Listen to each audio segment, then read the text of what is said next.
வா என் தோழா. கையடி துவட்டி காலடி எடுத்து வெள்ளெடுத்து வீசி வாழ் கொண்டு சுழற்றிய பாபா.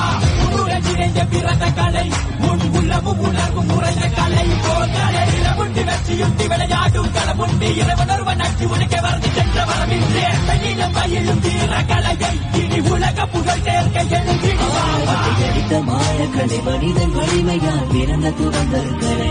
இதுவே உலக மறந்திடும் புராண கதை. ஆனால் வா என் தோழா. கையடி வா என் தோழா. கையடி துவட்டி காலடி எடுத்து வெள்ளெடுத்து வீசி வாழ் கொண்டு சுழற்றிய பாபா. நிறைந்த பிறந்த கலை முன் உள்ளமும் உணர்வும் முறைந்த கலை போக்கலையில முண்டி வெற்றியுண்டி விளையாடும் களமுண்டி இறைவனொருவன் அச்சு உனக்கு வந்து சென்ற வரவில்லை. கையிலும் வயலும் வீர கலையை இனி உலக புகழ் சேர்க்க எழுதிடுத்த மாயக்கலை மனிதன் வலிமையால் பிறந்த துறந்த